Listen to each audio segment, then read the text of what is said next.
Salut Geoffrey, salut tous les autres. Voici donc le serpent 811, Truggy pour Geoffrey. La carreau d'origine, qui a servi mais qui a toujours son film dessus. On a fait que je crois un run avec, ou deux, peut-être maximum. Les roues d'origine idem, donc elles sont franchement sympas. Ces roues d'origine, elles assurent, mais c'est pas le genre de choses que je préfère moi perso sur les terrains dans lesquels je roule. Les HP Dirty Bones par contre, alors ça c'est bon. Franchement, l'engin dans les virages, tu vas voir Geoffrey, la vidéo arrive, tu lâches les gaz, tu tournes, tu remets les gaz, t'as l'impression qu'il est velcroté à la pelouse. C'est géant. En plus ces roues sont légères, c'est sûr qu'on est un peu plus lourd maintenant avec la carreau renforcée, le pare-choc RPM et le ski d'arrière RPM. Mais cet engin, même si je m'y suis habitué, à chaque fois que je le prends en main, c'est pareil. Que je le prends, je me dis, merde, qu'est-ce qui est léger ce truc. Parce que je suis tellement habitué aux engins plus lourds maintenant, donc Arma, Talion XB, Kraton XB et Revo, que ça paraît toujours dément qu'un engin de la même taille soit aussi léger que ça. Et ça se sent énormément en roulant, bien sûr. La carreau renforcée, évidemment, pas de surprise, elle a rien. L'autre carreau, j'ai pris du Arma devant, au cas où si ça casse pour remplacer, derrière aussi. Alors, ils sont pas tout à fait identiques les deux, il y en a un qui a un petit angle et l'autre pas, parce que j'avais plus la paire identique. Mais c'est pas important, quand c'est monté, les mains ne se voient pas. Et c'est tout ce qu'on veut, évidemment. Le pneu d'origine arrière, lui, il est resté en place. Les pneus d'origine avant sont là, si tu mets la carreau d'origine. Ils sont vissés au même endroit que ceux-là, c'est juste qu'ils sont moins hauts et déportés différemment. J'ai donc cassé, je crois au deuxième ou troisième run, un roulement épaulé devant, on a mis une paire de Kanzen. On a fait encore un ou deux runs, et ça nous est arrivé aussi derrière, à chaque fois au même moment, sur grosse reprise de gaz en 6S. À l'avant, je m'étais arrêté à temps, à l'arrière, on a eu le temps de faire rat sur la transmise. Alors avec une petite rondelle de cage en plus, c'est réglé, ça fonctionne.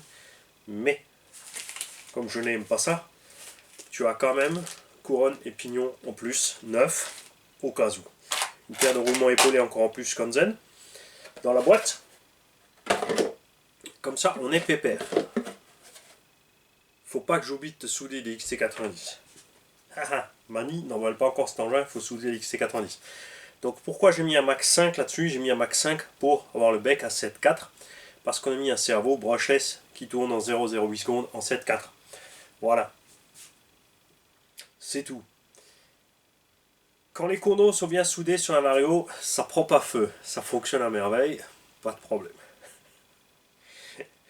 Le moteur d'origine, au début, on a découvert donc que c'était un surpasse. Quand on a vu le quartier avant, on s'est dit ouais, on s'attendait à mieux. Le fait est qu'en roulant, eh ben, tout se passe à merveille, puisqu'on pensait que c'était les mêmes moteurs que les anciens Gouler C qui étaient dans les premières OSS et VS. Et ben non.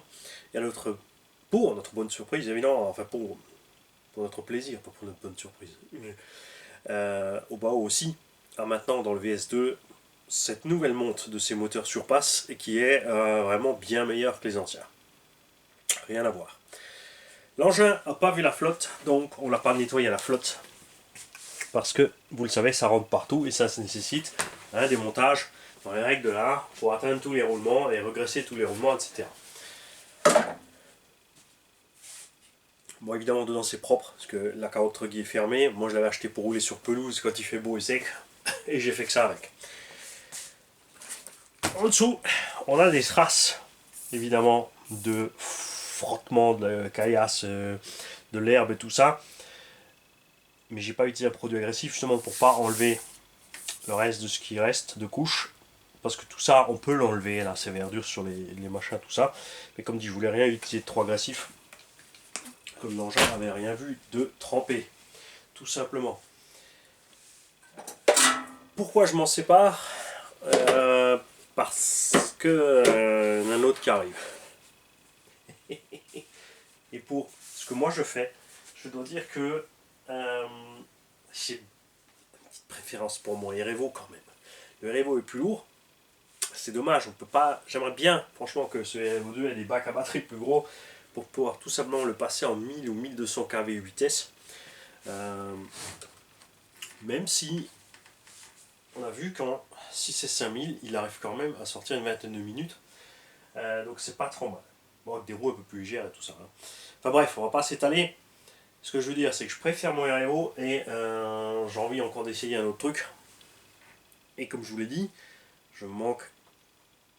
Enfin, c'est pas que je manque, c'est cette année j'ai décidé d'accorder moins de temps à la RC et plus à tout ce que j'ai pas fait depuis ces dernières années en me lançant à fond là-dedans. Je vais donc vendre un paquet de véhicules, je vais en garder un minimum, ça va être dur parce que voilà. Comme je l'ai dit, moi j'aimerais bien garder une piste, un SC2VD, un X-Max évidemment, peut-être un MT ou un Muggy, un SC quand même 4x4, un Buggy quand même, tu vois, et là ça se complique. Ça se complique. Donc je vais trancher dans le gras, c'est comme ça. On va y arriver. Au pire on rachètera tout. Donc tout ceci, Geoffrey, je te mets dans la boîte. Et je vais de ce pas ne pas faire l'erreur que j'allais faire. C'est-à-dire, moi j'allais tout emballer. Il y a bien sûr le carton d'origine. Là. La notice et tout ce qui va avec. Je vais donc de ce pas. Allez, je vais enlever la carreau, sinon je vais vraiment oublier. Te souder une paire de XC90 là-dessus. Avant de te l'emballer pour pouvoir te l'expédier. On espère évidemment avoir de tes retours au fur et à mesure d'utilisation, des usures, etc. Pour savoir ce qu'il en est. Et nous, de notre côté, on attend impatiemment la nouvelle série, puisqu'on a déjà le SRX8 RTR en buggy. Donc on attend impatiemment que Serpent nous sorte la SRX8 RTR Truggy et la SRX8 RTR MTE. Si ils le font. C'est pas dit qu'ils aillent... On ne sait pas s'ils vont le faire, mais franchement on aimerait bien. Hein. Moi de mon côté, j'ai envie de vous faire encore quelques vidéos. J'ai reçu des cardans là du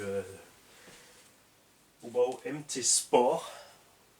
Donc en version MT Sport, c'est-à-dire avec des roues pas trop grandes, pas trop agressives, pas en version vraiment gros monster bourrin. Je pense pas me séparer de mon Kyosho USA One parce que j'ai vraiment adoré. Le rapport poids-puissance, comme il se pilote, maintenant que ces problèmes de pont sont réglés, ça change tout. Ça change tout. Donc voilà. Et je n'oublie pas évidemment pas les jeux. Je sais, vous attendez les jeux. Moi aussi j'attendais faire. Mais là j'ai pas eu le temps. J'ai chopé la crève entre temps. Enfin, le corona, hein. Bon, rien de grave, hein. C'est une grosse grippe. Mais t'as quand même la tête comme. T'as l'impression d'avoir un bocal d'eau sur la tête, tu vois. Et quand tu bosses, toutes les 10 minutes t'as oublié un truc que t'as fait. Donc c'est pas terrible pour bosser en fait. Ah oui, Geoffrey, pas qu'on oublie. Donc corne de cerveau dessus. C'est une corne alu standard que j'ai coupée au bout pour pas qu'elle aille frotter. Donc c'est pas super esthétique, mais c'est super efficace, tout simplement. Parce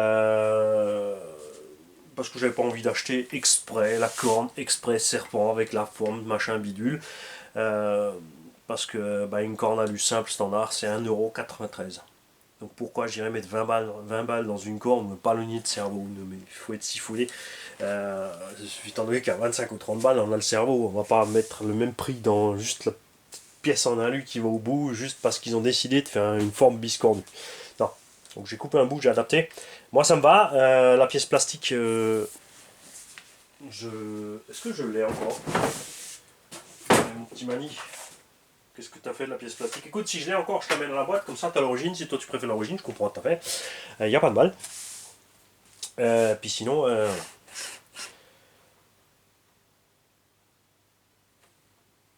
je parlais d'oubli. Souviens-toi, on a perdu un Glux à l'avant de suspension.